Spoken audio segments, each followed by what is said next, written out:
And Chinmayi గారు పాట పాడుతుంటే రాహుల్ గారు ఎందుకు డాన్స్ చేయరు? యా ఓకే, సో ముందు రాహుల్ గారిని మాట్లాడవలసిందిగా రిక్వెస్ట్ చేస్తున్నాం. అదంతా పాతకాలం మాట. ఎస్, నేను మాత్రం చాలా ఎమోషనల్గా ఉన్నానండి ఇవాళ.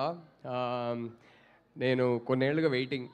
శామ్ సోలో సినిమా తెలుగు థియేటర్స్లో 2 స్టేట్స్లో నేను వెళ్ళి చూడాలి, క్రౌడ్తో పాటు క్లాప్ కొట్టాలని. సో కొంచెం ఎమోషనల్గానే ఉన్నాను. మనకి లైఫ్లో ఫ్యామిలీ వాళ్ళు మన కోసం ఏవైనా చేస్తారు, వాళ్ళ కోసం మనం ఏవైనా చేయడానికి సిద్ధంగా ఉంటాము. వాళ్ళతో ఒక బ్యాడ్ న్యూస్ పంచుకుంటే మన బాధ తగ్గుతుంది, వాళ్ళకెళ్ళి ఒక శుభవార్త చెప్తే మన సంతోషం రెట్టింపు అవుతుంది. అలాంటి వాళ్ళే మనం లైఫ్లో సంపాదించుకునే ఆస్తి. అంతకన్నా ఇంపార్టెంట్ వెల్త్ లైఫ్లో అసలు ఎర్న్ చేయలేము. నేను నా లైఫ్లో సంపాదించుకున్న ఆస్తి ఈ అమ్మాయి. శామ్ మా ఇంటి బంగారం, బికాజ్ షీఈస్ ఫ్యామిలీ. అండ్ ఈ 2 స్టేట్స్లో ఎన్నో ఫ్యామిలీస్ ఈ అమ్మాయిని వాళ్ళంటి బంగారం అనుకుంటారు. అది నువ్వు సంపాదించుకున్న ఆస్తి. That love over these many years of knowing you, watching that love for you, that's been one of the most rewarding experiences of my life. And ఈ బంగారం వల్ల నాకు పరిచయమైన ఇంకో బంగారం మా నందు.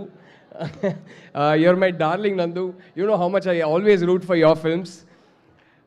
అండ్ ఈ బంగారం వల్ల ఈ మధ్యన నాకు పరిచయమైన ఇంకో బంగారం రాజ్, అలాగే హిమాంక్. ఇంతమంది బంగారం కలిసి ఈ సినిమా చేస్తుంటే, అండ్ ఈ సినిమా నా భార్యకి ఒక సూపర్ హిట్ సాంగ్ ఇచ్చిన సినిమా.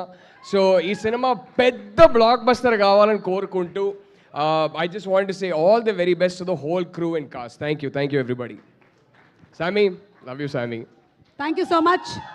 అండ్ రాహుల్ గారు, మీకు దోశలు వేయడం వచ్చా?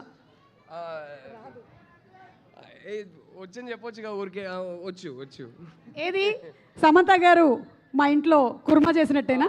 సమంత ఎంత బాగా చేస్తుందో దోశ అంతే బాగా చేస్తాను నేను కూడా.